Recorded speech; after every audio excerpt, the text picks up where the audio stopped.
Ye Fan merasakan tanda di dadanya memanas. Mau tak mau dia perlahan-lahan meletakkan kristal emas di atasnya. Dalam sekejap, cahaya keemasan seukuran kepalan tangan menyebar dari dadanya. Dengan tanda sebagai pusatnya, tanda itu menyebar sepanjang meridiannya ke setiap bagian tubuhnya. Dalam sekejap mata, seluruh tubuhnya berubah menjadi emas, seperti dewa perang emas. Tubuhnya bergerak-gerak sejenak, lalu dia benar-benar kehilangan kesadaran. Anggota tubuhnya tergeletak di udara. Perubahan ini langsung mengejutkan semua orang. Wajah Ye Fan tanpa ekspresi, dan bahkan matanya perlahan kehilangan fokus. Mulutnya sedikit terbuka saat dia melayang di sana. Selain cahaya keemasan yang menutupi tubuhnya, tidak ada hal lain yang luar biasa. Dia sepertinya sudah mati, tapi belum mati. Tidak ada tanda-tanda kehidupan, tapi dia penuh energi spiritual. Kristal itu tertanam di tubuhnya dengan mulus, seolah-olah kristal itu selalu ada di sana. Sekarang setelah akhirnya kembali, Ye Fan seperti karya seni emas, sempurna dan indah. Tuan muda, Feng Zhu dan yang lainnya terkejut, khawatir tentang keselamatan Ye Fan. Mereka berenam menyerang ke depan. Semut, kamu terlalu berisik. Feng Zhu memperhatikan dalam diam dari jarak beberapa ratus meter dari Ye Fan, tidak berani bergerak.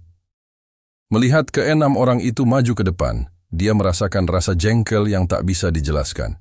Dia melambaikan tangannya, dan seberkas cahaya keluar dari cincin penjinak binatang 5 elemen membentuk bulan sabit di udara saat itu menebas ke depan. Tidak baik, mundur. Feng Zhu berteriak ketakutan. Seranggaan itu memancarkan Gi Kaisar Jutian yang sangat kuat. Meski tidak terlalu kuat, itu cukup untuk menekan seluruh kekuatan mereka. Dia ingin semua orang melarikan diri, tetapi dia menyadari bahwa dia tidak dapat menggunakan kekuatannya saat ini. Dia benar-benar terpana oleh tebasan bulan sabit yang kuat. Meskipun Feng Zhu belum pulih sepenuhnya, Kaisar Jiu Tianwu bagaikan gunung yang tinggi. Dia bukan seseorang yang bisa mereka lawan. Penatua Feng, kamu... Tao tiba-tiba memandang Feng Zhu dengan ketakutan. Yang terakhir telah menggunakan semacam teknik rahasia dan tubuhnya tiba-tiba menjadi beberapa kali lebih besar. Jubah abu-abunya tidak hanya robek, tetapi juga terbakar di udara. Seluruh tubuhnya berubah menjadi bintang jatuh saat ia bertabrakan dengan tebasan bulan sabit. Mundur cepat. Kamu tidak bisa melawan orang ini. Tuan muda akan dipercayakan kepadamu di masa depan. Ini adalah kata-kata terakhir Feng Zhu.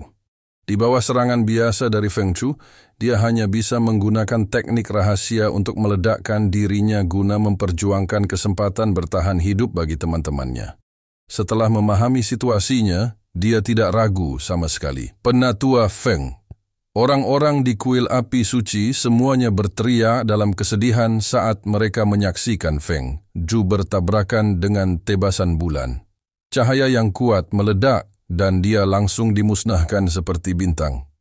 Setelah Feng Zhu meledakkan diri, dia masih tidak bisa sepenuhnya memblokir tebasan itu. Masih ada kekuatan yang sangat kuat yang menembus tempat dia mati dan terbang ke bawah. Ciguang meraung sedih dan marah. Pedang di tangannya menebas puluhan kali, mengembunkan cahaya pedang yang berkedip-kedip di depan semua orang. Namun, masih belum bisa menahan gempa susulan dari pukulan itu. Setelah cahaya pedang dimusnahkan, mereka berlima mati-matian berusaha melawan. Namun mereka masih menyemburkan seteguk besar darah. Semuanya dikirim terbang, dan tidak diketahui apakah mereka masih hidup atau mati. Di hadapan kekuatan absolut, mereka terlalu lemah dan hanya bisa menjadi umpan meriam. Setelah serangan Feng Zhu, dia sepertinya telah melakukan sesuatu yang tidak penting, seolah-olah dia dengan lembut menghapus jaring laba-laba. Dia menggalikan pandangannya ke seberang lapangan dan menunjuk ke tubuh Ye Fan, berkata, siapa yang bisa memberitahuku apa yang terjadi dengannya? Seluruh ruangan sangat sunyi, tidak ada yang berbicara. Belum lagi tidak ada yang tahu apa yang sedang terjadi. Meskipun mereka tahu, mereka tidak akan mengatakan apa-apa. Sepertinya tidak ada yang tahu. Kalau begitu, aku akan membunuh mereka satu persatu. Aku akan bertemu seseorang yang tahu. Tatapan Feng Zhu menjadi dingin saat dia mencari target di lapangan. Dalam hatinya, orang sebelum dia sudah dijatuhi hukuman mati. Bahkan Che Shuyao tidak bisa dibiarkan hidup. Kalau tidak, akan terlalu tidak aman setelah mendapatkan begitu banyak harta karun. Namun, sebelum dia mendapatkan Bahtera Nuh, dia tidak berani melakukan pembunuhan besar-besaran. Adapun kuali ungu Li Yunxiao, itu sudah menjadi milik eksklusifnya. Saat ini, yang paling kesal adalah Che Shuyao dan Yu Yangzhou. Kekuatan mereka tidak kalah dengan Feng Zhu, tapi mereka berdua terluka parah dan tidak punya cara untuk melawannya. Kehidupan dan kematian semua orang di ruang ini kini ada di tangannya. Belum lagi Bahtera Nuh, hanya senjata dalam tingkat ke-9 dari pertarungan senjata mendalam tadi sudah merupakan jumlah kekayaan yang mencengangkan. Jika kamu ingin tahu apa yang terjadi, kenapa kamu tidak mencobanya sendiri? Li Yunxiao berdiri di dunia kaca dan berkata dengan dingin. Ketika Feng Zhu menyerang barusan, dia ingin pergi dan menyelamatkannya. Tetapi ketika dia mencoba menggunakan kuali gunung dan sungai, dia menemukan bahwa dia tidak dapat menggoyahkan kekuatan kuali sama sekali.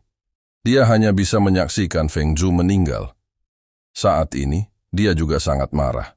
Meskipun dia tidak akur dengan Feng Zhu selama ini, mereka kurang lebih menjalin persahabatan selama ini.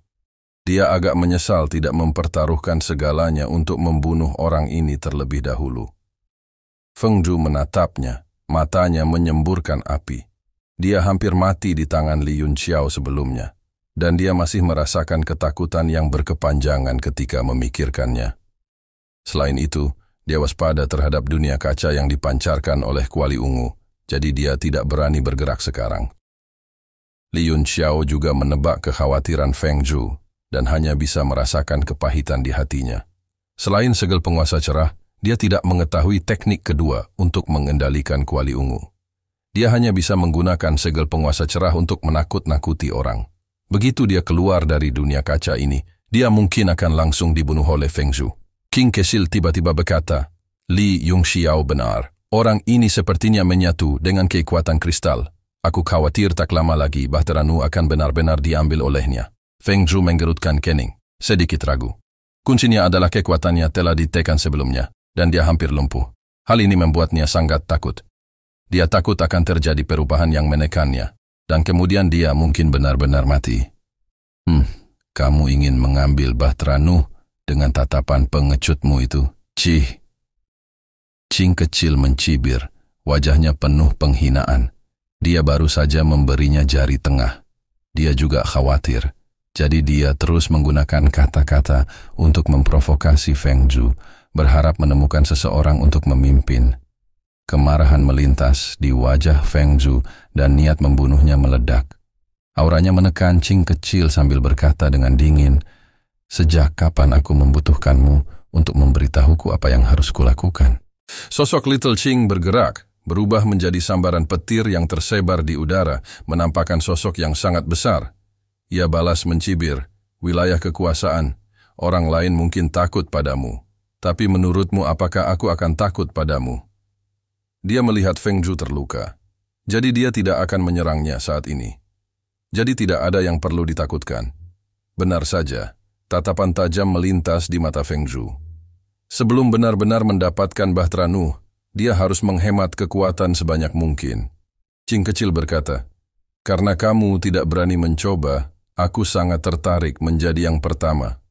Dia mengangkat tangannya, dan kilatan petir melintas di ujung jarinya. Itu berkumpul menjadi bola dan ditembakkan. Bola itu berderak di udara dan dengan cepat meledak di Ye Fan. Meretih, busur listrik tersebut mengenai dadanya dan langsung berubah menjadi arus listrik yang menyebar ke seluruh tubuhnya. Lalu menghilang. Sepertinya tidak ada reaksi sama sekali. Apakah dia mati? Qing kecil tercengang, sulit dipercaya. Bagaimanapun tubuh Ye Fan penuh dengan spiritualitas, dan dia tidak tampak mati sama sekali. Pupil Li Yunxiao mengerut dan kekhawatiran muncul di matanya. Meskipun bola petir Little Qing sangat kecil, energi yang terkandung di dalamnya sangat kuat.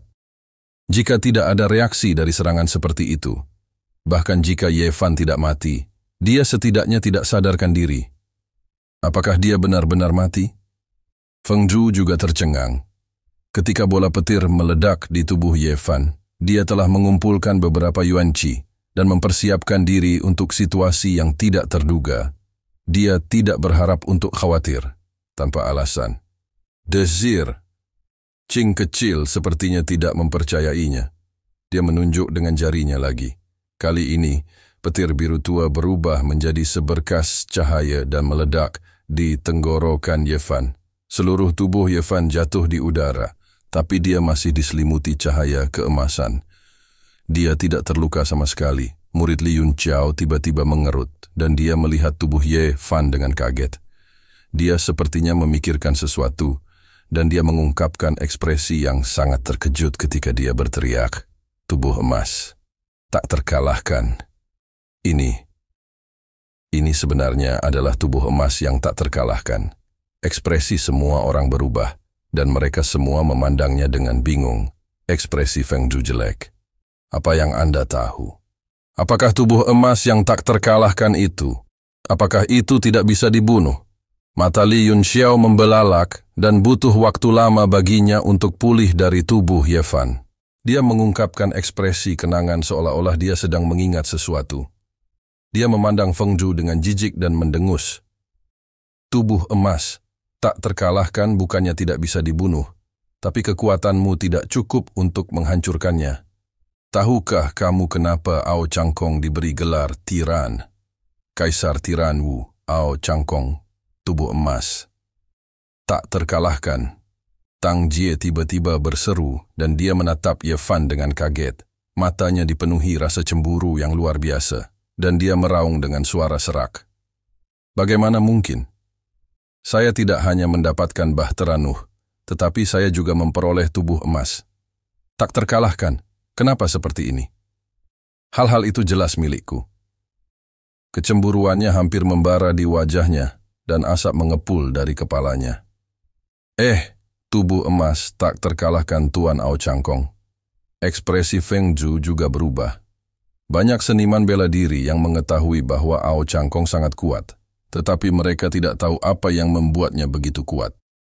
Sebagai ahli dari salah satu dari 7 negara adidaya, Kaisar Wu, dia secara alami mengetahui tentang tubuh emas tak terkalahkan Ao Changkong.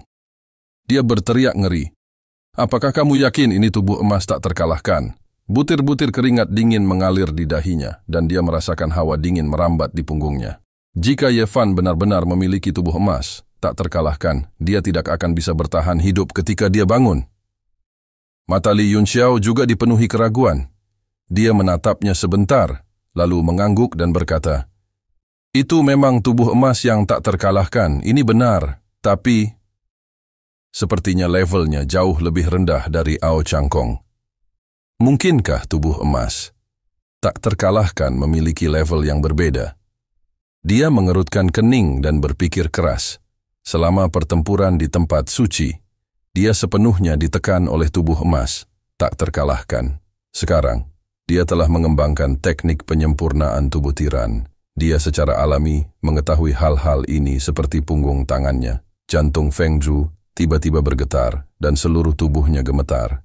Dia tidak tahu kenapa, tapi ketika Li Yunqiao berkata tampaknya levelnya jauh lebih rendah dari Ao Changkong, dia merasakan hawa dingin di hatinya.